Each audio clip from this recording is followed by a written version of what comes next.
Estar con ustedes nuevamente hoy, y espero que todos disfrutemos mucho compartiendo los conocimientos que ustedes tienen y construyendo en este tema de la evaluación de impacto de la producción científica de la Universidad Nacional. Em, por supuesto que, digamos, normalmente, digamos, la evaluación en esta área se ha basado en indicadores bibliométricos, ¿verdad? Es decir, de cuántas veces somos citados. Y ustedes vieron en la discusión que tuvimos el lunes pasado que también hay otras cosas que podemos evaluar en el quehacer universitario, ¿verdad? De los impactos que podemos tener en las distintas poblaciones, los distintos actores, digamos, con los que nos involucramos en nuestro proceso de producción científica. Entonces, yo quisiera nada más que regresáramos en este momento al Jamboard, que recuerdan que el último tema había sido, estaba relacionado con cuáles acciones se pueden identificar en los proyectos asociados a la equidad. Voy a ponerles el enlace que les había compartido aquí en el chat del Zoom, para que podamos completar, digamos, ese ejercicio que no lo logramos completamente, digamos, en la sesión pasada. Entonces, les agradezco mucho que ahorita pudieran pasar ahí al Jamboard, ¿verdad? Y completemos ese ejercicio. Voy a compartirles ahí donde estamos trabajando ya. ¿Verdad? Esa parte, veo que ya se han ido uniendo varios de ustedes y ahí teníamos, digamos que hemos estado relacionados en relación con la equidad, digamos, en accesibilidad, en equidad de género. No sé si han estado en los proyectos, digamos, relacionados con algún otro tema asociado a la equidad.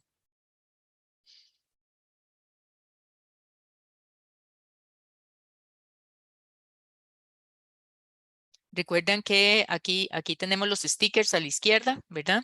Y ahí podemos escribir.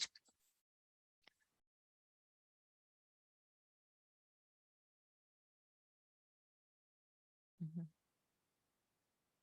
ujú,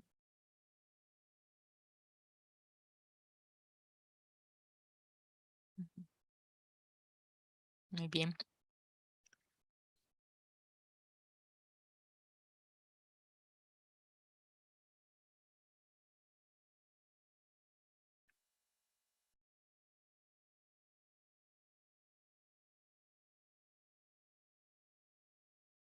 ok, excelente. Bueno, ahí tenemos también participación exacto. Ujú. Sí, parte de este tema, ¿verdad? De la equidad es justamente que nosotros podamos garantizar en nuestros proyectos que personas de los diferentes grupos, ¿verdad? En diferentes condiciones, etcétera, tengan facilidades para poder participar, ¿verdad? Que no estén limitados, em, porque también eso es parte, digamos, del impacto que podemos tener como institución a través de los proyectos que hacemos. Muchísimas gracias. Em, bueno. Vamos a regresar entonces a la presentación y primero un tema logístico. Este es un detalle, digamos, técnico que es muy importante para la profesora Ana Carolina Spati. Nosotros les compartimos a ustedes en el correo de bienvenida una información relacionada con bibliometría, ¿verdad? Y Altmetrics. En el caso de Altmetric, creo que ya recibieron todos el correo, ¿verdad? De ellos para la inscripción. ¿Verdad? Una invitación a sus correos institucionales para iniciar esa sesión en la plataforma. Y el otro caso particular es el del Boss Viewer, que ahí necesitan descargar la herramienta, ¿verdad? Que está disponible en ese enlace. También en la sesión del 2 de noviembre en el aula virtual está el manual. ¿Verdad? Con el fin de que entonces podamos tener todo eso instalado para los días en que vamos a estar trabajando con Ana Carolina. Y después, creo que se nos han unido dos personas más, entonces es para que completen la información que es necesaria en el formulario de inscripción que corresponde a ese enlace. ¿Ok? Bueno, entonces el tema de la evaluación centrada en la equidad es un planteamiento que está haciendo UNICEF, digamos, en el sentido de que justamente, digamos, las evaluaciones en estos criterios, digamos, que se mencionan aquí, que son los criterios clásicos para evaluar la calidad, y ustedes lo pudieron leer, digamos, en el artículo de la OCDE, pertinencia, eficacia, eficiencia, impacto y sostenibilidad de las intervenciones sobre los resultados de un desarrollo equitativo. ¿Verdad? Entonces, donde estemos considerando justamente las diferentes condiciones de las personas para facilitar su desarrollo, ¿verdad? Y poder identificar esos cuellos de botella estructurales, digamos, que impiden que eso se dé. Estos términos de los que estamos hablando han estado tradicionalmente más enfocados en lo que es la evaluación de programas y proyectos sociales, y los estamos trayendo al área de la producción científica para justamente ver que nosotros podemos incluso generar muchos mayores impactos, ¿verdad?, en lo que estamos haciendo. Entonces, en estos planteamientos, en estas ideas que les estoy compartiendo, sí quisiera que vayamos haciendo ese ejercicio como si esto es posible o no es posible, o cómo puede hacerse posible, digamos, de aplicar en nuestro quehacer, ¿verdad? Entonces, ¿qué se requiere para que una evaluación incorpore este tipo de enfoques, digamos, de equidad? Bueno, justamente tiene que ver con las expectativas de las partes interesadas y el uso de la evaluación, ¿verdad? Es decir, cuando yo pienso en qué es lo que va a generar mi proyecto, o el tipo que sea, ¿verdad? Si es un proyecto de investigación, si es un proyecto de extensión, si es un proyecto en docencia, cualquier actividad, digamos, científica que hacemos en la universidad. Entonces, si analizamos esas expectativas, ¿verdad? Y cómo se va a usar la evaluación, nosotros podemos justamente ahí ver la incorporación de esos enfoques, ¿verdad? Discúlpenme aquí un momentito. Ok. Y en segundo lugar, digamos, algo que vamos a practicar hoy, que les compartí ahí en el correo, es tratar de ir reconstruyendo lo que se llama la teoría del cambio y la cadena de resultados. Más adelantito le voy a explicar a eso, pero tiene que ver justamente con esa famosa ruta, ¿verdad? Que ustedes, digamos, cuando hablamos de cuál es el concepto de planificación, varios de ustedes mencionaron la ruta, ¿verdad? Una ruta. Justamente la teoría del cambio tiene que ver con una ruta que estoy siguiendo, donde estoy identificando cuáles son los cambios que yo estoy provocando en las personas, en los diferentes actores que participan en este proyecto. Muy bien. Entonces ya esta parte la concluimos. Cuando UNICEF plantea este tipo de evaluación, ¿verdad? Ellos se centran en la consecución de resultados para toda la niñez, ¿verdad? Esa es su labor. Y yo les plantearía a ustedes, ¿en qué se centra la labor que hacemos en la producción científica en la UNA? ¿Qué piensan ustedes? ¿En qué se centra esa labor?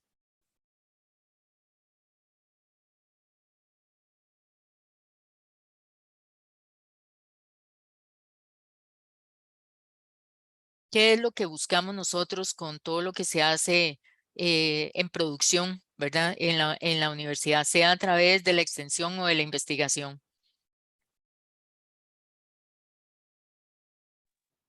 Buenos días. Yo diría Buenos días.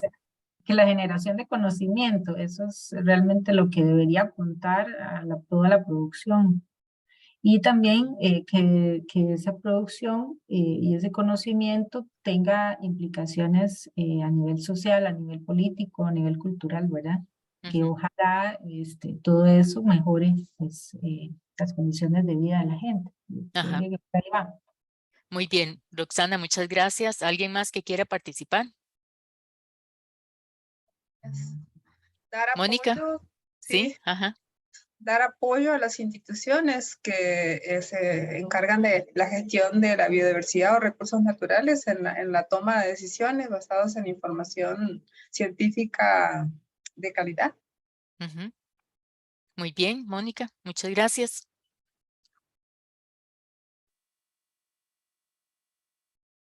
Nos dice Steven por aquí que mejorar las condiciones para la sociedad en general a través del quehacer académico.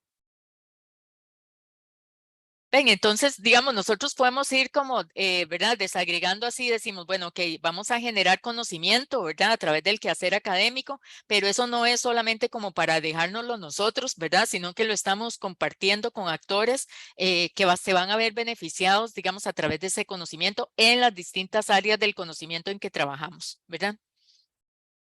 Muy bien. Entonces, vamos a regresar a la presentación. O sea, nosotros podemos en realidad hacer un cambio significativo en la vida de las personas, ¿verdad? Y aquí, vamos a ver, por ahí hay algo. Rendición de cuentas, impacto social, difusión y divulgación del conocimiento. Muy bien. ¿Verdad? Entonces, coincidimos, creo que estamos claros en que hay una generación de conocimiento, hay una parte también de rendición de cuentas por los recursos que la sociedad nos pone en las manos, ¿verdad? Y hay una devolución que le hacemos a la sociedad, digamos, a través de buscar justamente ese cambio significativo en la vida de las personas en las distintas áreas, ¿verdad? Y eso implica que yo tengo que planificar resultados, ¿verdad? Para lograr eso.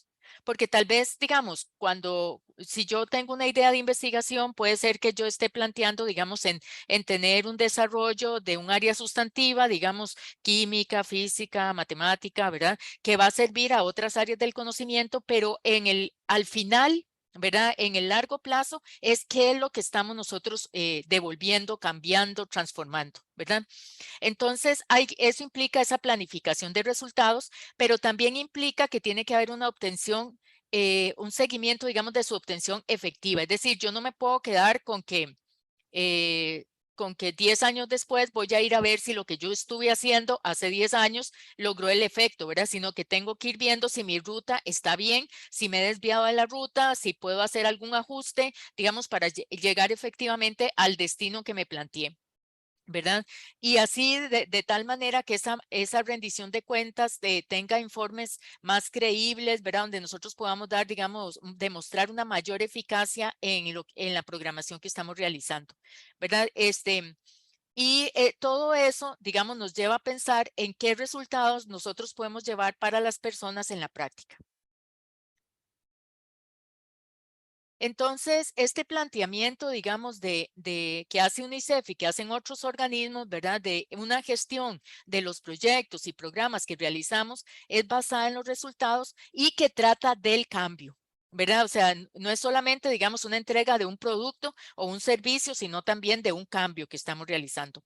Entonces, nos obliga, digamos, a tener una posición, digamos, digámoslo así, retrospectiva o inversa, digamos, del proceso de planificación.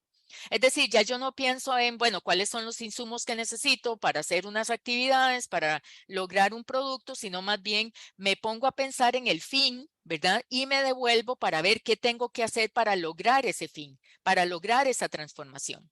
¿Verdad? Más o menos, digamos, como tal vez uno en docencia podría pensar cómo organizo yo una actividad con mis estudiantes de tal manera que logro esa transmisión del conocimiento, logro que se apropien del conocimiento y que disfruten, por ejemplo, mi materia, ¿verdad? Entonces, no es solamente que yo preparo las clases y las doy, ¿verdad? Y ya, sino que hay una transformación. Y en muchos aspectos, ¿verdad? Porque, por ejemplo, si lo vemos con la docencia, nosotros podemos tener un gran impacto en la vida de las personas a través de lo que hacemos, no solamente de lo que decimos, ¿verdad? Es lo que ellos ven en nosotros. Y eso entonces es una parte, digamos, que es importante en esta filosofía. Adelante, Marcela, por favor. Hola, buenos días. Buenos Nada días. más, digamos, es como consulta, observación, preocupación, ¿verdad? Ajá, sí, Porque, digamos, ellos sí, en los documentos sí hacían claro la diferencia, por ejemplo, en ir viendo resultados y ya el impacto final, que ya es a largo plazo, ¿verdad? ajá, sí, Y en el caso de nosotros, por supuesto que es una ambición que yo creo que la mayoría tenemos, pero, por ejemplo, en la parte de políticas de salud no solo depende de nosotros, y es una parte claro, a veces muy incipiente de determinar como una condición y se necesita colaboración política, ¿verdad? claro, Que eso también implica muchísimas cosas. ajá. Entonces, ¿cómo consideran ustedes esa gestión, ¿verdad? Ese balance para que cuando mi impacto depende de otros, ¿cómo afecta mi evaluación de desempeño en ese aspecto, ¿verdad? De de eficiencia de un proyecto, ¿verdad? Ajá, ajá, ¿Qué tan limitado o amarrado queda el investigador en este aspecto? ajá. Gracias. Excelente pregunta, Marcela. Efectivamente, ¿verdad? Digamos, por eso es que tal vez ahí entonces hacer una aclaración de que cuando nosotros hablamos de impacto, generalmente hablamos de contribución, ¿verdad? Porque si yo pienso en el bienestar, por ejemplo, de la sociedad, ¿verdad? En que yo voy a lograr a través de mi quehacer transformaciones en la sociedad, en realidad no soy sola yo, ¿verdad? No soy solo yo, sino que justamente estamos hablando de una contribución que hago, ¿verdad? Es decir, yo pongo una semillita en todos los aportes que tienen que hacer diferentes instituciones y organizaciones, ¿verdad? Porque, por ejemplo, nuestro trabajo, como ustedes lo mencionaron ahí antes, es en esa generación de conocimiento. Ahora, el conocimiento produce cambio, ¿verdad? Pero nosotros, por ejemplo, no tenemos tal vez la responsabilidad, por ejemplo, de la lucha contra la pobreza como institución, ¿verdad? O no tenemos, digamos, en relación con otros aspectos de equidad de los que ustedes mencionaron, pero podemos contribuir a esos cambios. ¿Verdad? Entonces, no es que el investigador, digamos, vaya a recibir una mala nota, por decir así, ¿verdad? Digamos, en que no logra un cambio de largo plazo, sino que más bien es desde la planificación que yo me pongo a pensar en qué cosas yo puedo considerar en mis proyectos para que aporten a esos cambios en el bienestar, ¿verdad? Puede ser, por ejemplo, productos adicionales de comunicación, capacitación, etcétera, digamos, de incidencia o articulación, por ejemplo, con la extensión para que eso que yo encontré, esos hallazgos de la investigación puedan ser utilizados de nuevo en la práctica. Y ustedes me pueden decir, eso ya lo hacemos. Claro, ahora yo les pregunto, ¿queda siempre documentado? Entonces, ahí es donde está el tema, ¿verdad? Entonces, digamos que nosotros podamos ir generando esas evidencias de lo que se va haciendo, porque cuando yo planifico pensando en esos aportes que estoy haciendo a través de mi quehacer, también tengo que pensar en que necesito recopilar información para dar evidencia, porque la evaluación se basa en evidencia de que estamos haciendo eso. Muy importante eso, ¿verdad? Entonces, vean que es un cambio de enfoque de las actividades, o sea, de lo que hacemos al cambio que provocamos, ¿verdad? Que son los resultados. Y que son cambios que estamos generando en el área científica como tal, ¿verdad? En nuestra área sustantiva, pero también están ocurriendo, digamos, en las personas alrededor. A ver, por ejemplo, un tema son los estudiantes, ¿verdad? Entonces nosotros tal vez estamos pensando que solamente estamos desarrollando, digamos, conocimiento como hallazgo científico, pero resulta que hay personas que estamos digamos, desarrollando, formando, digamos, en ese proceso, ¿verdad? Entonces, eso es parte de lo que es muy interesante que todo eso quede documentado, ¿verdad? Por ejemplo, hay un artículo que les puse ahí en el aula virtual, ¿verdad? Que tiene que ver con una investigación que se hizo sobre qué denominamos nosotros que es éxito científico, ¿verdad? Y entonces resulta que la forma en que definimos y evaluamos el éxito científico impacta la forma en que hacemos investigación. ¿Verdad? Entonces, el artículo está interesante porque resulta que las personas, digamos, tenían, digamos, coincidencia en relación con qué es lo que nosotros valoramos, digamos, en una investigación, ¿verdad? Pero a veces no estamos tan claros en el impacto que tenemos, ¿verdad? Entonces, por ejemplo, o sea, como decíamos en la primera clase, bueno, ahí están los indicadores bibliométricos. Yo voy a saber, digamos, cuántas veces mi artículo es mencionado, ¿verdad? Pero también, digamos, es necesario considerar otros elementos del impacto en la investigación. Entonces, resulta que cambiar esa forma en que valoramos la investigación, ¿verdad? Es una conclusión del artículo, no solamente requiere de nuevas normas, asesoría y política institucional, pero también de un cambio cultural de parte nuestra. ¿Verdad? De que no solamente me mido por indicadores bibliométricos, sino que también me mido por otros resultados que produce mi investigación o mi quehacer científico en general. ¿Verdad? Ese artículo que está ahí en el aula virtual, vean que nos dice esto, ¿es un tema de investigación o es un tema de carrera? Incluso, ¿verdad? Que fue algo ahí evidente en ese proceso. Hubo cierto nivel de consenso sobre lo que es éxito. Sin embargo, un mismo indicador de éxito generó reacciones científicas. Es decir, ¿para qué éxito? ¿Verdad? Entonces, el éxito se medía o por avance de la ciencia o por un tema más bien de mi desarrollo en la carrera, que son cosas distintas, ¿verdad? Y también había una preocupación sobre la amenaza a la integridad de la investigación. La investigación utilizó un enfoque mixto, hubo grupos focales y entrevistas semiestructuradas y también aplicaron un cuestionario, digamos, donde medían carrera, digamos, el tema de la carrera científica, el tema de la ciencia y el tema de la satisfacción personal. Entonces, aquí el punto es que es éxito en investigación.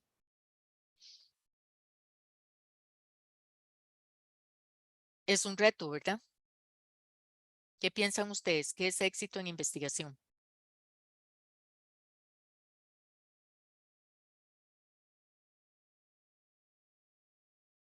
Adelante, Liana. Hola, buen día para todos y todas. Creo que justamente la clave está en lo que usted nos decía. El éxito va a estar en la medida en la que hayamos logrado las metas que nos trazamos, por un lado, pero también dentro de las ideas que venimos manejando, el éxito creo que también debería estar referido a cuánto logramos de verdad impactar de forma que beneficie significativamente a las poblaciones para las que va dirigida la acción que estamos realizando, la intervención, como vimos en las lecturas. Muy bien, muchas gracias, Liana. ¿Alguien más quiere comentar?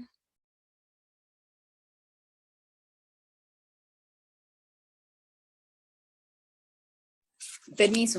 Adelante, Yo- Marcela. Es que es como, puede sonar como un poco egoísta, pero también parte del éxito incluye la satisfacción de uno como investigador, estar contento con lo que uno está haciendo, con cómo se está desarrollando, tal vez no necesariamente con los resultados, pero con hasta el objetivo final. Creo que eso es algo muy importante en el éxito de cualquier investigación y que el grupo de trabajo esté a gusto con lo que se esté haciendo, porque si no, nunca se va a lograr nada realmente. Excelente posición. O sea, digamos, también, digamos, todas las personas queremos eso, ¿verdad? Queremos sentirnos satisfechas con lo que estamos haciendo. A veces nos va a ir muy bien, a veces, digamos, tal vez no es tan bien, pero ahí hay lecciones también aprendidas, ¿verdad? De ese proceso. Todos esos elementos están bien, pero digamos, ahí el punto es qué nos orienta más, ¿verdad? Adelante, Steven. Buenos días. Para mí el éxito también, además de lo que aportan las compañeras, que va muy ligado al impacto, es el aporte de valor. En este caso podemos tener investigaciones muy buenas, pero y el aporte de valor es para áreas quizás un poco más pequeñas o donde en realidad ese impacto que estamos brindando es bueno, pero no es sustantivo, ¿verdad? Para ese crecimiento, ese quehacer. Entonces, entre más valor podamos aportar con la investigación, ¿verdad? Y el éxito que la misma pueda contener, podemos beneficiar a grupos poblacionales más grandes y en este caso también a áreas sustantivas más elementales. Excelente, Steven. Mira que esa posición es muy importante porque, por ejemplo, el año pasado, ¿verdad? Teníamos varias personas, digamos, de las ciencias básicas y entonces a veces mucho de ese conocimiento no llega directamente a digamos, a poblaciones abiertas, sino que es para uso de otras áreas de conocimiento para su desarrollo. Ahí el punto es tal vez la difusión, ¿verdad? Es decir, ¿dónde se queda ese documento, ¿verdad? Ese conocimiento que hemos encontrado, si se queda en un punto particular, digamos, encerrado, o si logramos a través de los productos de la investigación, digamos, alcanzar más personas que puedan hacer uso de esa investigación. ¿Verdad? Entonces, queremos ampliar, ¿verdad? Lo que estamos haciendo para que más personas puedan usar eso, ¿verdad? Adelante, Caterina. Sí, buenos días, gracias. ¿Me escuchan? Perfectamente. Bueno, un poco tal vez aportar ahí mi punto de vista. Yo creo que sería más bien, a mí me parece en la medida, digamos, la investigación es exitosa en la medida en que contribuye al bienestar, ¿verdad? Al bienestar en términos generales, humano, animal, del planeta. Lo que pasa es que ese bienestar me parece que debe ser medido en términos de tiempo, porque, bueno, como usted apuntaba, existen investigaciones básicas en las cuales los resultados no se van a ver a corto plazo, sino que esa aplicabilidad, ¿verdad? Por más divulgación que se haga, yo no puedo explicar, por ejemplo, que es fácilmente a una población cómo se estudia, no sé, el buzón de Gibbs, por ejemplo, ¿verdad? O sea, aspectos muy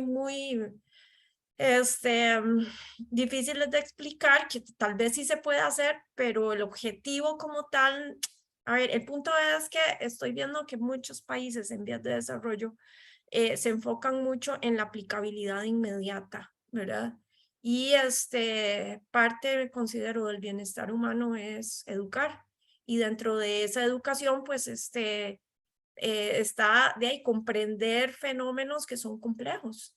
Y esa parte a veces como que en los países en vías de desarrollo se nos olvida y nos dedicamos nada más o a repetir tecnologías o a crear tecnologías, pero el conocimiento básico esencial lo dejamos atrás. Entonces perdemos esa capacidad de adquirir conocimiento que en otros países como Alemania, Japón, etcétera, sí se genera. Entonces es la contribución al bienestar, pero incorporando la variable de tiempo. Gracias. Muchísimas gracias, Caterina. Efectivamente, ¿verdad? Digamos, hay cosas que se pueden cambiar en 3 años o 5 años, ¿verdad? Hay cosas que van a tomar 10, 20 años, ¿verdad? Quizás varias generaciones, ¿verdad? Para que haya ese cambio. Pero eso es una visión, ¿verdad? Es una visión, digamos, de enfocar justamente a ese cambio que hay. Digamos, y nuestro quehacer puede impactar el quehacer de instituciones, el quehacer de otras áreas de conocimiento, el quehacer, por ejemplo, del sector privado, los agricultores, ¿verdad? Etcétera, ¿verdad? Entonces, digamos, nosotros podemos tener una influencia importante en diferentes áreas, pero tenemos como que planearlo, ¿verdad? Ahora, no es que si mi proyecto duró 3 años, al final de 3 años yo voy a lograr ese cambio, no. Y ¿verdad? Hemos estado hablando justamente de eso y es muy importante, como ustedes lo han mencionado hoy, incluir ese tema del tiempo, ¿verdad? Porque no va a ser inmediato. Muy bueno. Ok, entonces, justamente, digamos, cuando nosotros pensamos en esta teoría del cambio, que les decía, ¿verdad? Vamos a pensar de manera interesante, digamos, la planificación generalmente dice, bueno, yo tengo estos recursos, voy a hacer estas actividades, obtengo estos productos y eso, digamos, en el corto o mediano o largo plazo va a producir estos cambios. ¿Verdad? Entonces, lo que se está planteando desde la gestión basada en resultados es que yo más bien me ubico aquí. Siguiendo con el caso de UNICEF, ¿verdad? UNICEF dice que lo que ellos quieren digamos, el impacto que ellos quieren lograr es cambiar las condiciones de la niñez, ¿verdad? Entonces, digamos, cambiar las condiciones de vida de la niñez. Entonces, para hacer eso, entonces voy ahora sí. ¿Qué debería yo estar viendo, digamos, en un mediano o corto plazo? Entonces, ellos dicen cambios en el desempeño de los individuos o las instituciones. Vean que es interesante porque este enfoque que ellos están haciendo es cómo hacemos para cambiar las capacidades de individuos y de las mismas instituciones para que finalmente esto traiga un cambio en las condiciones de la niñez. O sea, no es un cambio en las capacidades de los individuos por el cambio mismo, ¿verdad? Sino para alcanzar este resultado.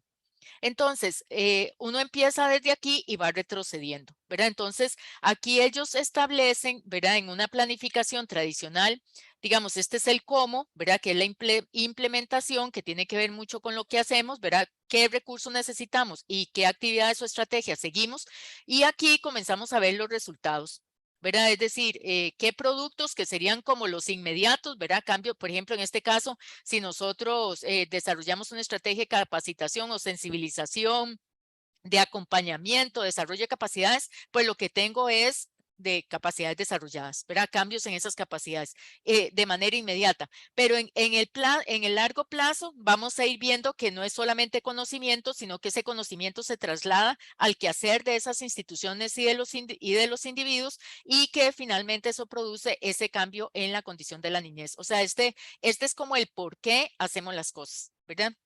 Entonces, aquí nosotros vamos haciendo, digamos, estos cambiecitos, ¿verdad? Estos saltitos que va hacia adelante, digamos, en la forma tradicional, pero si yo enfoco, ¿verdad? Mi planificación en esto, me voy a cuestionar si esto que hago efectivamente va logrando esto.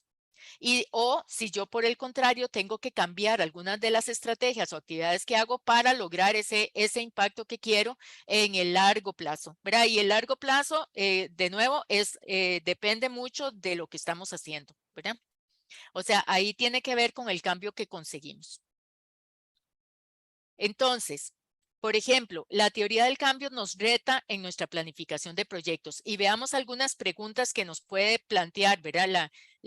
Esta forma de ver el cambio. ¿Nos equivocamos respecto a las actividades y estrategias que podrían producir los cambios deseados? Es decir, si nosotros nos enfocamos en ese cambio de largo plazo que queremos lograr, esas actividades y estrategias aportan a ese cambio. Resultaron, por ejemplo, incorrectos los supuestos sobre las condiciones previas necesarias para lograr los resultados. Y aquí entonces, retomando una de las preocupaciones que ustedes han planteado es, por ejemplo, de ahí, prepandemia, ¿verdad? Nosotros podemos estar planificando una serie de actividades y estrategias pensando en un determinado proyecto. La pandemia no estaba ahí, ¿verdad? No era un supuesto. Nosotros no pusimos que no haya pandemia, ¿verdad? Pero se ocurre la pandemia o, por ejemplo, algo tal vez más previsible, por ejemplo, uno asume que vamos a tener los aportes presupuestarios o asume que las políticas del Estado van a ser X o Y, ¿verdad? O que la situación económica X o Y, ¿verdad? Esos son supuestos que nosotros estamos considerando para que nuestro proyecto tenga éxito. Igual otras, ¿verdad? Podríamos decir que va a haber una adecuada articulación, que vamos a tener, digamos, por ejemplo, apoyo de los actores locales o involucrados para lograr el desarrollo del proyecto, etcétera. Ahí nosotros ya conforme vamos viendo, digamos, esa teoría, y vamos viendo el proyecto, podemos darnos cuenta si esos supuestos, digamos, fueron correctos o incorrectos. Tuvimos el apoyo, hubo estabilidad económica o no hubo estabilidad económica, etcétera. ¿Cómo pueden los resultados satisfactorios propiciar resultados aún mejores? Y este es un reto que quisiera que nos planteemos, ¿verdad? Es decir, nosotros estamos haciendo muchísimas cosas muy bien, muchas cosas muy importantes que aportan, digamos, al bienestar de las personas, de la sociedad, etcétera. ¿Podemos hacerlo aún mejor? ¿Qué tenemos que hacer? ¿Se podrían obtener resultados similares o a mayor escala en otro lugar? ¿Verdad? Tal vez nosotros comenzamos con un proyecto a pequeña escala y ahora quisiéramos extenderlo, ¿cómo lo podemos hacer? Y después, si estamos eficientes, si estamos siendo eficientes, tan eficientes como podemos. Adelante, Carlos, bienvenido. Muchas gracias, buenos días. Gracias, Catalina. Yo quería aportar lo siguiente, que creo que también nos puede llevar a discutir cómo prospectamos el futuro de la investigación, ¿verdad? Esos supuestos que nosotros planteamos, que deseamos que sucedan en un determinado tiempo, son hipótesis de cómo ese futuro debería moldearse y construirse, ¿verdad? Para poder alcanzar algo similar a lo que hemos previsto como impacto. Entonces, la teoría del cambio no solo nos ayuda en evaluación, ¿verdad? Sino que también nos ayuda a pensar un poco el futuro, cómo queremos que sea ese impacto y a poder ir concretando acciones con los actores involucrados de la investigación para concretar ese futuro, porque ese impacto sucede sí o sí entre la interacción de la oferta de un programa de investigación y la forma en la cual la sociedad y las personas beneficiarias o inclusive el ambiente y otros seres reciben esa investigación. Entonces, y ahí estamos hablando de que, como ustedes lo mencionaron, de una variable tiempo. Entonces, creo que es una buena conexión saber que la evaluación alimenta los ejercicios de construcción y de prospección de cómo queremos que ese futuro sea, ¿verdad? Y trabajar hacia ello. No necesariamente mantenernos en esa construcción de productos inmediatos alcanzables, que son importantes también porque están en la cadena, pero también ir un paso más al frente. Y quizás como cultura costarricense tenemos que trabajar mucho en eso, ¿verdad? En que Pensar el futuro no es una bola de cristal, es posible moldear el futuro, la perspectiva metodológicamente lo hace, y también la gestión de la investigación plantea mecanismos para hacerlo, ¿verdad? Y ahí ya estamos como un paso al frente de la evaluación, inclusive también de la planificación, ¿verdad? Excelente, excelente, Carlos, muchas gracias. Bueno. Entonces, ven que aquí, digamos, esto que estamos haciendo quiere decir que nuestro quehacer, digamos, en la universidad, en cualquiera de las áreas en que estamos, no se queda solo en llegar a productos o servicios que entregamos, sino justamente en una visión, ¿verdad? Y como decía Carlos ahora, en esa perspectiva de la investigación. ¿Qué investigación queremos nosotros para el futuro? ¿Qué sociedad queremos para el futuro, verdad? Y entonces ahí es donde nos estamos ubicando aquí en el tema de la teoría. Y uno podría pensar, digamos, bueno, vale la pena este enfoque en la producción científica, ¿verdad? Entonces, en la planificación en favor de resultados, uno tiene que analizar entonces causalidades, tiene que definir prioridades, ¿verdad? Porque los recursos son limitados, entonces, ¿en qué vamos a estar trabajando? ¿Verdad? Vemos esta teoría del cambio, vemos un análisis de evaluabilidad, que es un tema que vamos a estar viendo el lunes, y vamos a ver, digamos, desde el punto de vista de la evaluación, que nosotros vamos a estar evaluando los resultados logrados, vamos a hacer esa transición de actividades, ¿verdad? A resultados, ¿verdad? No, digamos, dejar, digamos, por así decirlo, el activismo, ¿verdad? Y pensar más en lo que vamos a lograr, y que haya un proceso de aprendizaje, ajuste, adaptación, ¿verdad? Y nuevamente, ¿verdad? Porque es un ciclo, ¿verdad? Entonces, digamos, quiero que vamos a hacer un primer ejercicio utilizando esta herramienta del árbol de problemas, que probablemente ustedes están familiarizados, donde vamos a tratar de modelar la realidad. Primero voy a explicarles básicamente de qué se trata, digamos, para quienes no están familiarizados, donde uno ubica un problema central y luego ubica en las raíces del árbol las causas. Causas primarias, causas secundarias, ¿verdad? De esas causas. Y puede ser incluso que las causas estén categorizadas, ¿verdad? Digamos que yo pueda tener, por ejemplo, aquí 3 categorías de causas o tipos de causas, ¿verdad? Que influyen en que ese problema se dé. Y luego tenemos efectos, digamos, que estarían ubicados como en las ramas del árbol, ¿verdad? O consecuencias de ese problema, que incluso también pueden tener efectos primarios y secundarios, y también pueden estar incluso alineados a las causas. Es decir, estas causas producen este tipo de efectos, estas causas, este tipo de efectos, y así sucesivamente, ¿verdad? Entonces, el árbol de problemas es una técnica participativa, digamos, que ayuda a definir problemas, causas y efectos de una manera organizada, y nos ayuda, digamos, a ir planteando el para qué y el por qué estamos haciendo, ¿verdad? Las cosas. De ahí habla de la causalidad, ¿verdad? Con lo que estamos relacionados todos, ¿verdad? En las investigaciones. Entonces, aquí nos corresponde identificar, ¿verdad? ¿Cuál es el problema más importante? ¿Cuáles son sus causas y cuáles son sus consecuencias? Y las estamos jerarquizando, ¿verdad? Un poco lo que les comenté. Ahora, algunas recomendaciones, ¿verdad? Errores o aciertos en esa construcción. Por ejemplo, tratar de no usar en el problema como la negación o la falta de algo, ¿verdad? No decir, por ejemplo, falta, digamos, falta acceso. Voy a poner este ejemplo, digamos, falta acceso de las mujeres a las carreras científicas, ¿verdad? Sino que más bien yo lo puedo plantear como una escasas oportunidades de acceso, ¿verdad? Y entonces de esa manera puedo plantearme una solución, ¿verdad? Pensar siempre eso, ¿verdad? Las diferentes posibilidades de solución. Por eso es que el problema tiene que plantearse en función de esto. A manera de ejemplo, no existe un generador local de energía eléctrica en una comunidad, entonces yo más bien lo voy a plantear como limitada provisión de energía eléctrica, digamos, durante el día.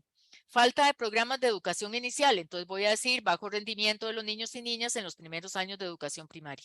Pero entonces, más que la falta o el no, hablamos de las limitaciones, digamos, o de deficiencias, ¿verdad? O brechas que nos estamos encontrando, lo cual, digamos, puede tener una solución. Entonces, ¿a qué preguntas respondemos? ¿Cuál es el principal problema? Podemos pensar a quién afecta más ese problema. ¿verdad? Y aquí entra el tema de la equidad. ¿Cuál es la relevancia de ese problema? ¿Por qué queremos investigarlo? ¿Dónde se manifiesta este problema? ¿Y cuáles causas pueden identificarse? Esto, digamos, ahorita vamos a trabajar con un tema, ¿verdad? Sobre esto, un problema que yo les voy a proponer, pero la idea es que esto después lo podamos nosotros también involucrar desde el punto de vista de nuestros proyectos de investigación. Es decir, ¿por qué se generó ese proyecto de investigación? ¿Verdad? ¿Cuál era el problema que teníamos? ¿Cuáles eran las causas y cuáles eran los efectos de eso? ¿Verdad? Aquí hay un videíto que se los voy a dejar nada más ahí para después, ¿verdad? Entonces, vamos a hacer ahora una actividad grupal donde vamos a construir un árbol de problemas. Yo les pasé por correo en PowerPoint, digamos, una plantilla y el tema es la producción científica de la Universidad Nacional es buena, pero puede ser mejor, ¿verdad? Entonces, ¿cuáles son las causas, digamos, que limitarían, digamos, que sea mejor y cuáles son los efectos, ¿verdad? De eso, para que lo trabajemos un momentito. Eso nos vamos a ir entonces 20 minutos. Ustedes tienen esta plantilla ahí en el PowerPoint. Voy a hacer los grupos. Vamos a ver. Ok.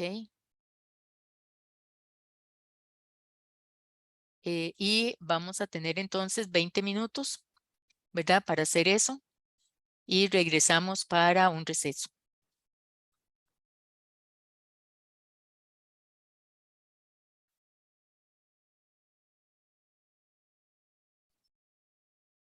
Nos vemos en 20 minutos.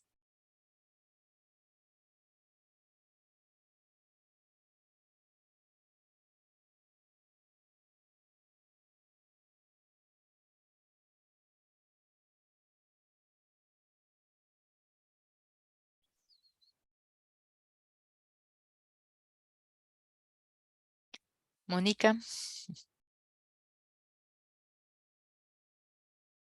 Era Mónica, y un poco desde la perspectiva de, nos preguntamos por qué esa investigación que es buena podía ser mejor y qué cosas estaban limitando que fuese mejor. Entonces, esta idea generadora que nos propone Mónica es la falta de flexibilidad en el accionar institucional. Entonces empezamos a revisar desde nuestras experiencias qué había sucedido que nos lleva a un poco a desglosar las causas que hacen que esa falta de flexibilidad un poco limite la capacidad de acción y de impacto que tiene nuestra investigación. Entonces ahí un poco hablamos desde la experiencia con la burocracia, desde cómo lo administrativo se termina transformando en lo prioritario más allá que en la acción misma del proceso de investigación o de extensión o el de docencia. Esto también está referido un poco a que vemos muchas veces limitación en la creatividad y en ese límite está el no poder encontrar mejores rutas para hacer las cosas de forma más eficiente. También creemos que hay un poco en la línea indirecta de resistencia al cambio y todo aquello que nos obligue a replantearnos, a mover las cosas, a tratar de buscar mejores rutas, impacta en esa flexibilidad al final del día. También tenemos un poco el tema del exceso de regulación en la fiscalización, con una fiscalización que es poco efectiva muchas veces, y creo que coincidimos en eso cuando estábamos conversando todos los compañeros del grupo, en que no conocemos muchos casos donde un mal tratamiento del proceso de investigación, de la forma en la que vamos llevando nuestros PPAs, termine convirtiéndose en acciones correctivas para las personas responsables. Y también que tenemos sistemas poco ágiles. No sé si alguno de los compañeros quiere hablar de los efectos.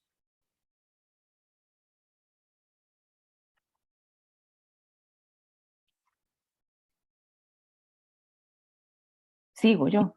Bien, entonces, para no robarnos mucho tiempo. Bueno, en cuanto a los efectos, entonces, todas esas causas que analizamos, que reducen la flexibilidad, un poco la vemos, digamos, manifestada como la poca capacidad que podemos tener o cómo podría afectar la capacidad que tengamos de generar resultados, en cómo se limita la posibilidad de que realicemos ajustes durante el proceso de formulación y ejecución de los proyectos, cómo se reduce la calidad de lo que producimos, entonces justo producto de todo esto.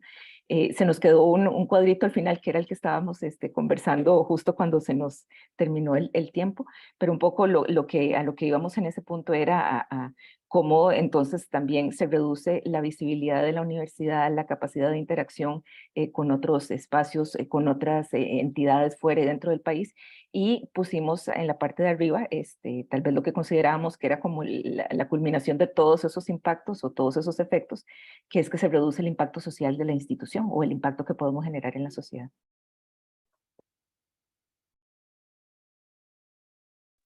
Excelente, excelente, excelente reflexión.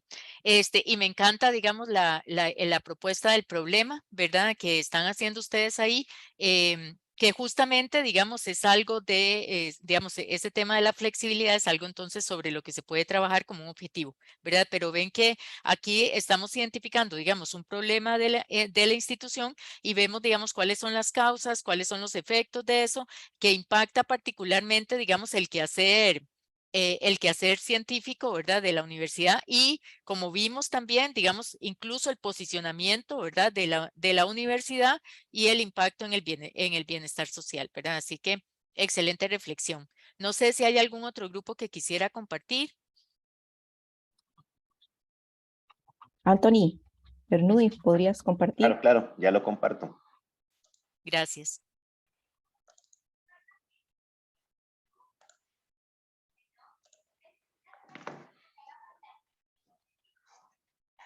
Bueno, nosotros conversamos un poquito y la línea va similar a lo que la compañera nos comentaba.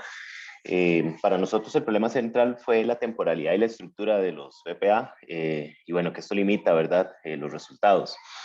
Como causas directas, creo que fue una de las últimas que encontramos, pero creo que tal vez es una de las primeras, que es la ausencia de una cultura de gestión por resultados. Mira, le puse GBR en lugar de GP, de gestión por resultados, porque bueno, conversábamos un poco que toda la estructura que tenemos en la universidad nos enfoca mucho a un modelo muy lineal y que no necesariamente está enfocado en los impactos, ¿verdad? En los cambios que queremos generar, sino más bien en el cumplimiento de lo que se dijo que se iba a hacer. Entonces es como un poco más de seguimiento y como muy de logística, enfocado también en el tema presupuestario. También conversamos que una de las causas directas es la cultura de difusión científica limitada.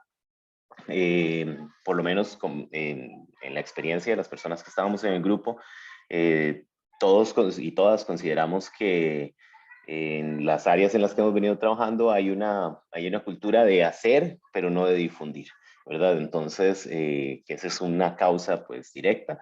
Después encontramos que la articulación y la vinculación entre las sedes, las facultades, los centros y las instituciones es limitante, es deficiente. Y bueno, eso es una causa directa también pues de este problema. Y también, como conversábamos antes, el tema de los mecanismos de difusión, ¿verdad? Que son limitados, pero un poco más en cuanto a forma, no necesariamente en cuanto a requisitos, pero bueno, es difícil poder encontrar espacios. Está bien que, bueno, algunas escuelas tienen sus repositorios y demás, pero es difícil poder hacer que eso realmente tenga un impacto un poco mayor. Una causa indirecta que encontramos fueron los mecanismos de incentivos. Conversamos que tiene mucho que ver con los efectos también, ¿verdad? Que los mecanismos de incentivos pues causan digamos que una cultura en alguna medida de desmotivación y de conformidad, que también es un efecto que nos encontramos por allá, porque las personas llegan a un tope y bueno, ya llegaron ahí, no necesitan seguir publicando, no necesitan seguir haciendo investigación. Y bueno, también esos mecanismos de incentivos no necesariamente son lo suficientemente buenos, por llamarlos de alguna forma, con un adjetivo calificativo que a mí me gusta, pero digamos, que nos permitan realmente poder llegar o que nos permitan realmente motivarnos para poder hacer otras cosas. Y por último, un aporte, el aporte de la UNA a la sociedad, que tiene mucho que ver con lo que hablaban los compañeros, ¿verdad? Que esto también disminuye muchas cosas que se podrían estar haciendo.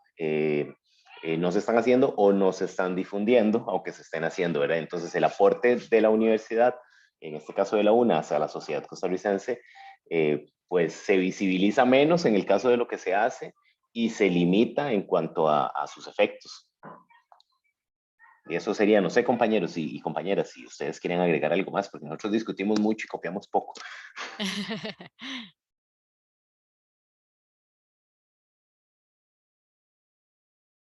Excelente reflexión, Anthony, y buen trabajo, equipos. No sé si el tercer grupo quiere también exponer.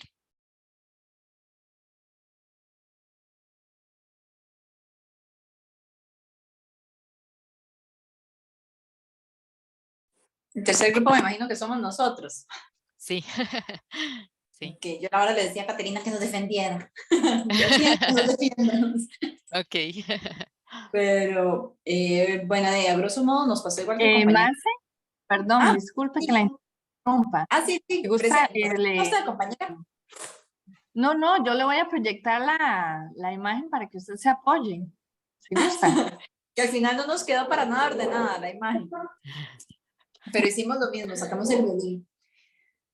Pero a grosso modo, la conclusión a la que llegamos, es que el problema central es la falta de cultura de investigación que hay en la universidad como tal. Y aquí estoy esperando si lo abre, compañera. No, no lo pueden ver. Estoy viendo la carpeta del escritorio. Eso es lo que veo yo, por lo menos. Sí. Ajá. Sí. Perfecto. Dame un momentito, por favor. Ya la voy a... Ahí está. ¿Visible? No. Aquí. Ahora sí, Sí, perfecto. Ujú. aquí. Entonces, más o menos así fue como lo dejamos, ¿verdad? Porque cuando nos dimos cuenta ya nos quedaban 15 segundos y habíamos discutido bastante, pero ese es el grueso del problema que vemos, el problema central, que para la universidad es más que claro que la prioridad es la docencia. Y de paso, ni siquiera se logra visualizar bien el efecto o el beneficio que tiene el desarrollo de investigación como complemento a la docencia.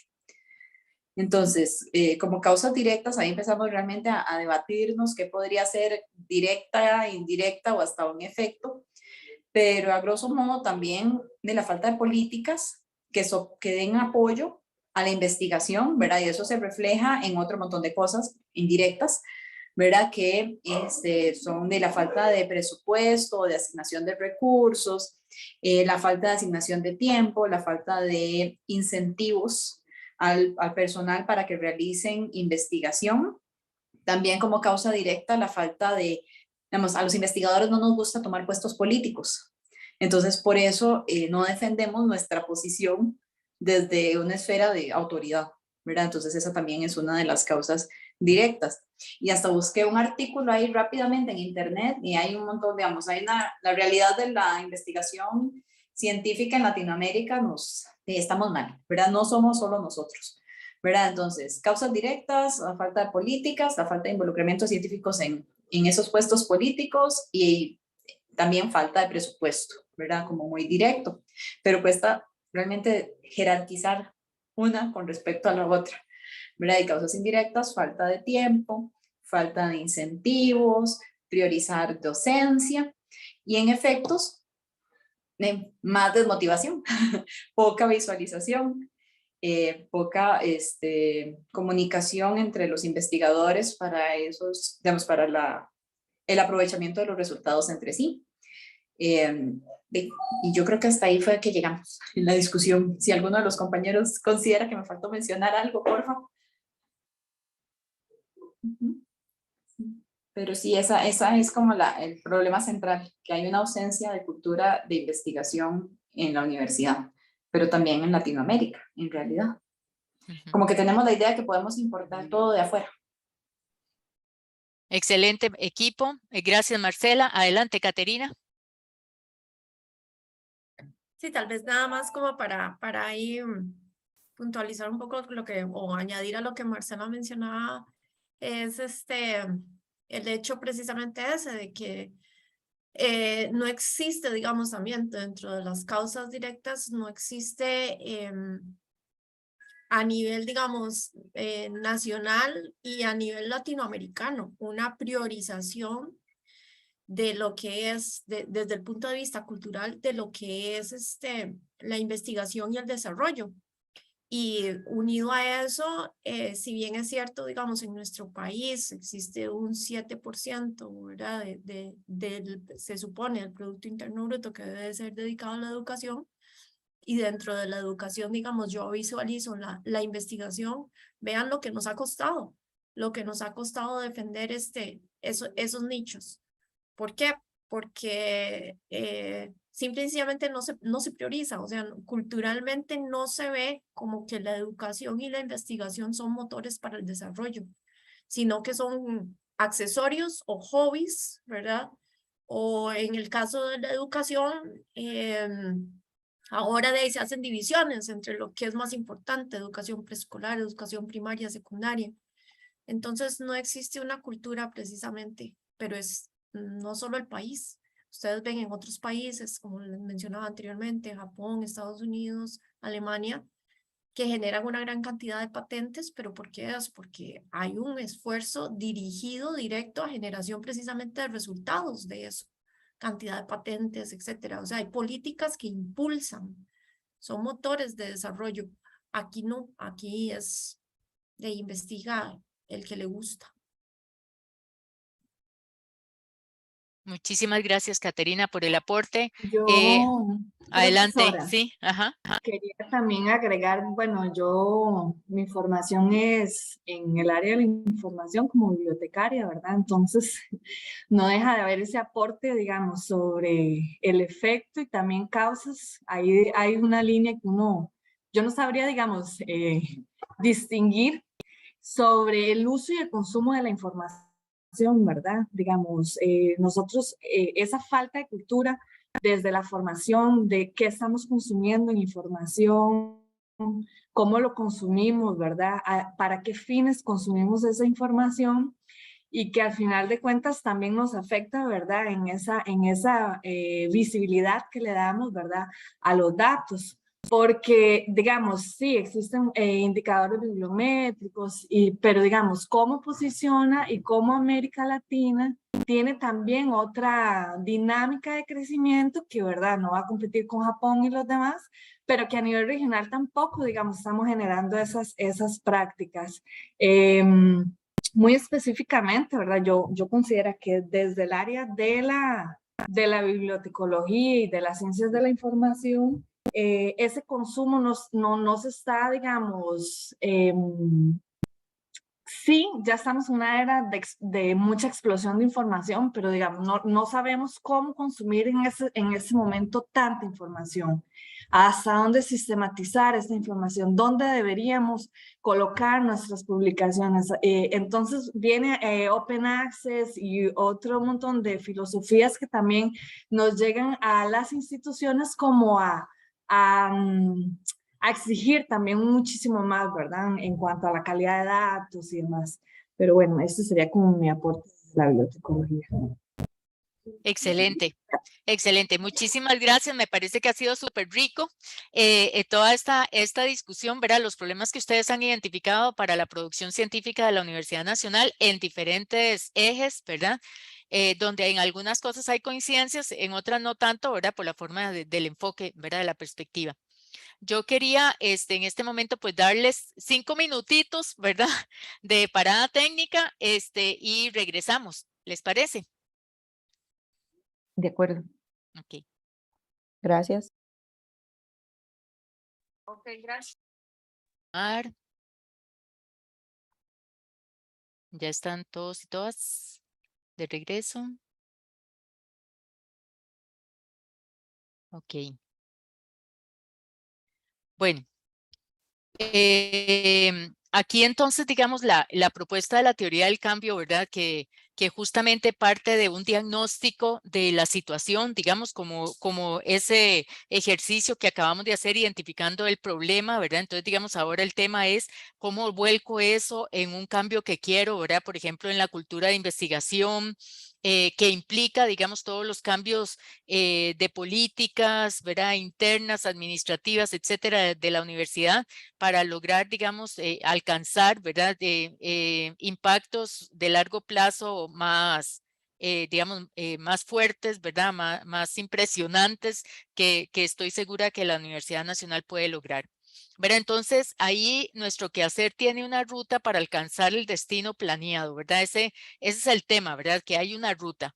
¿Verdad? Entonces, por ejemplo, uno se puede pensar, si se pone a pensar, digamos, en los resultados de largo plazo, podríamos identificar variedad de impactos, ¿verdad? Por ejemplo, el impacto científico que generalmente es medido en publicaciones o en insumos para otras áreas del conocimiento, ¿verdad?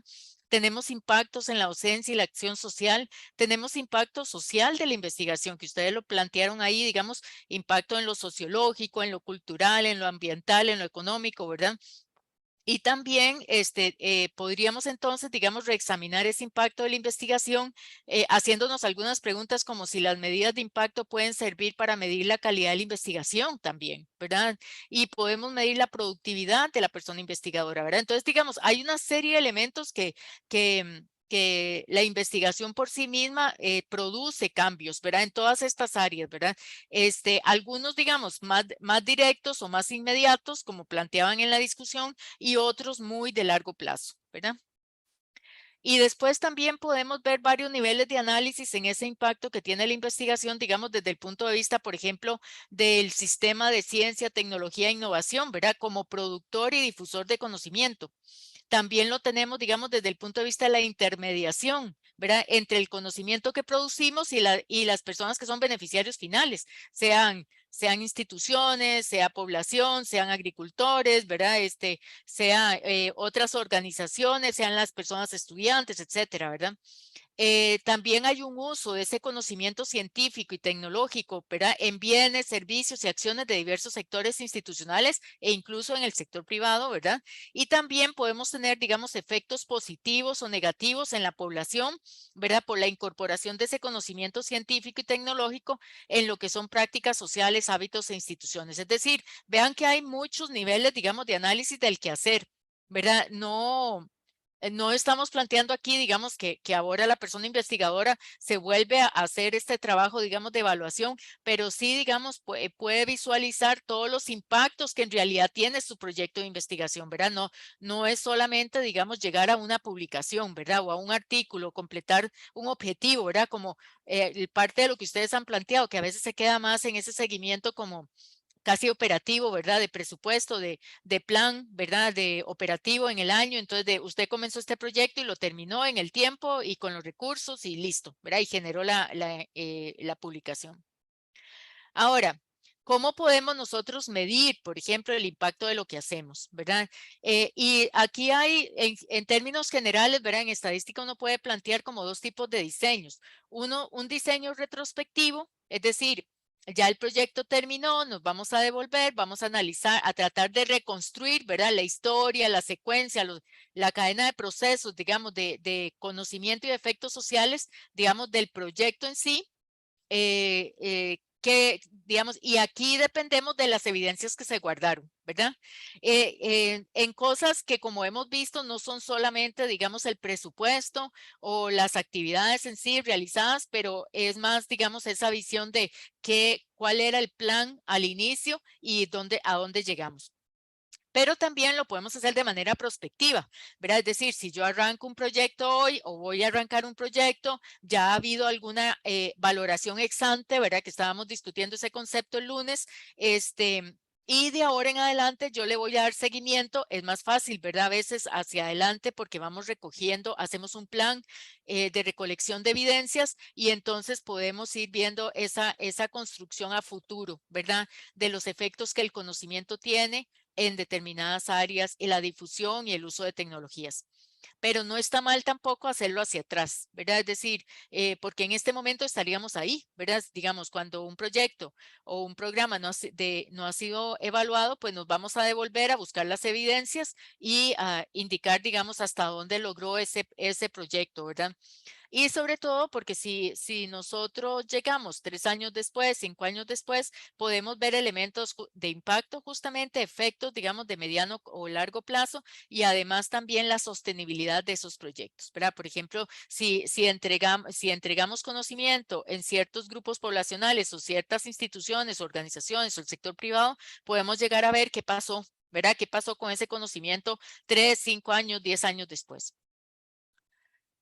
Entonces, digamos, los pasos que generalmente se siguen en este proceso parten de una comprensión de la situación, ¿verdad? Y comienzo, digamos, a elaborar esa teoría del cambio, a definir cuáles son los resultados deseados, cuáles son las estrategias, ¿verdad? Que voy a seguir, qué supuestos o riesgos tengo, ¿verdad? Todos podemos, digamos, de antemano con la experiencia, ¿verdad? Ustedes pueden plantear qué riesgos, ¿verdad? Se pueden tener en la ejecución de un proyecto.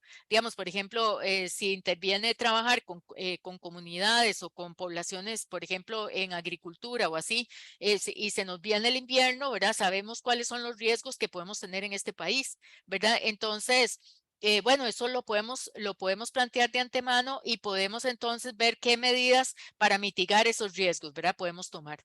Integramos todo esto, digamos, en un marco de resultados en esa teoría del cambio y planteamos, digamos, ese plan de seguimiento y vemos un tema de evaluabilidad, que es un concepto que vamos a estar revisando la próxima sesión.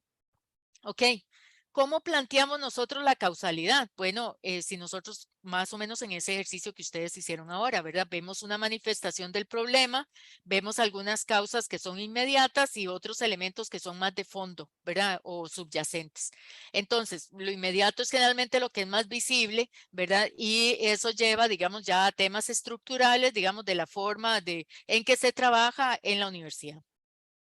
Pero entonces, esa construcción, digamos, de la teoría del cambio comienza con identificar el cambio deseado. ¿Verdad? Ustedes ahora plantearon un problema, ¿cómo hacemos si lo volvemos? ¿Verdad? Y lo convertimos en, bueno, ¿cómo nos gustaría estar en la universidad en 10 años? ¿Verdad? Y entonces hacemos esa cartografía inversa, ¿verdad? Le llama UNICEF, ¿verdad? Cartografía inversa. Vamos a identificar cuáles son las condiciones necesarias para lograr ese cambio, ¿verdad? Entonces comenzamos a plantearnos eso y a identificar cuál puede ser esa ruta del cambio, ¿verdad? Entonces ahí identificamos la vía o hipótesis que incorpore esas condiciones necesarias para llegar a la situación deseada. Entonces, si nosotros, por ejemplo, planteamos que hay una cultura insuficiente de investigación o si hay muchas barreras o falta de flexibilidad, digamos, en el ámbito administrativo, entonces, ¿cuál va a ser la ruta para hacer ese cambio? ¿Verdad? Porque no es solamente decir, bueno, queremos flexibilidad, ¿verdad? Es cómo se llega a la flexibilidad frente a cambios, digamos, de políticas, ¿verdad? De definiciones, etcétera. Integramos todos esos elementos y entonces creamos una representación visual del cambio y lo revisamos. Estas cosas no son, ¿verdad? De una sola vez que se hacen, sino se revisitan y se revisitan hasta que estamos seguros de que eso está claro, ¿verdad? De que eso está claro. Y la idea es, digamos, si yo voy a comenzar un proyecto, yo puedo hacer esto desde el inicio, pero si yo voy a evaluar un proyecto que ya fue realizado, puedo reconstruir esta lógica, ¿verdad? ¿Cuál fue la lógica con la que el proyecto se realizó?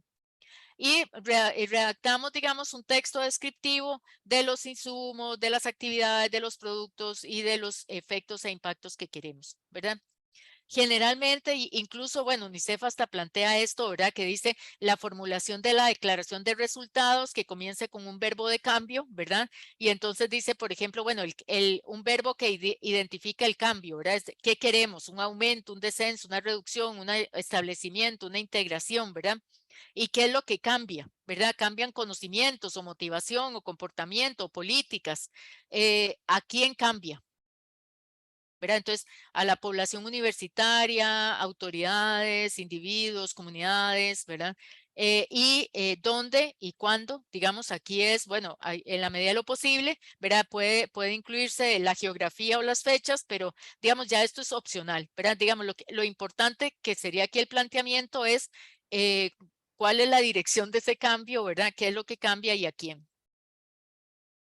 A manera de ejemplo, ¿verdad? Este es un proyecto de una atención, digamos, a poblaciones vulnerables, migrantes, niños, niñas, adolescentes y jóvenes en el Triángulo Norte, ¿verdad? De Centroamérica, para que permanezcan, digamos, en sus lugares de origen, en entornos que básicamente, este es el cambio que se quiere, ¿verdad? En entornos que sean protectores, ¿verdad? Que para que potencien su desarrollo. Y entonces, esta es la lógica con la cual ellos plantean que se va a llegar a este cambio, ¿verdad? Entonces, aquí este es el diseño, digamos, de una cadena de resultados donde vamos a ver cuáles son los insumos, cuáles son las actividades, cuáles son los productos o servicios que estamos entregando, cuáles son los resultados de ese efecto, ¿verdad? Y cuál es digamos, a nivel de efecto y a nivel de impacto. Entonces, los resultados van a verse en el mediano y corto plazo, perdón, mediano y largo plazo, y en el corto plazo es el quehacer, ¿verdad? Que vimos antes es lo que hacemos. Entonces, aquí está, digamos, el grafiquito que vimos antes que UNICEF presenta, digamos, de su proyecto para mejorar las condiciones de vida de la niñez. Y aquí, digamos, están las expectativas, ¿verdad? Del grupo que participa y el propósito específico. ¿Ok? Entonces, creo que, bueno, son las 9:46, podemos comenzar, ¿verdad? Con esta actividad, donde básicamente, digamos, lo que yo quisiera es que ustedes piensen en ese problema que se plantearon, ¿qué querrían ustedes observar dentro de 10 años si nos enfocáramos en cambiar esa situación que ustedes dijeron? ¿Verdad? Y planteando esa ruta, ¿a dónde deberíamos llegar en 5 años? ¿Verdad? Es como que uno se va poniendo metas, ¿verdad? De, ok, en 3 años, ¿a dónde voy a estar? En 5 para llegar a 10 a lo que lo planteamos, ¿verdad? Entonces ahí les dejo el espacio que esperamos tener en 3 años, que esperamos tener en 5, que esperamos en 10, ¿ok? Y concretamente, digamos, ¿cuáles actividades podríamos desarrollar para llegar a ese lugar? Entonces, vamos a llegar hasta donde podamos en los 15 minutos que nos quedan. Nada más quería dejarles la tarea, ¿verdad? Para la próxima, que sería identifiquen cada uno de ustedes un proyecto o un programa del quehacer científico de la UNA que a ustedes les gustaría evaluar, ¿verdad? Digamos, relacionado con su unidad académica o con la labor en la que ustedes están.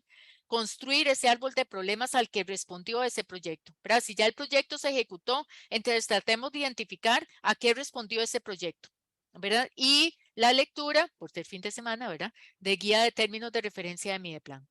¿Ok? Entonces, voy a rehacer los grupos y ahí van a encontrar, digamos, la PPT que les compartí por correo. ¿Podría poner otra vez la tarea? Nada más para tomar una fotita Claro rápida. que sí, sí, claro que sí. No me da chance. Ajá, ahí está. Gracias. Ujú. Muy amable. Listos. Bueno, entonces vamos a los grupos, ¿verdad? Por lo que nos queda del tiempo, para que comencemos a trabajar en esos cambios que quisiéramos ver, digamos, en relación con el problema que ustedes definieron hace un momentito. ¿Ok?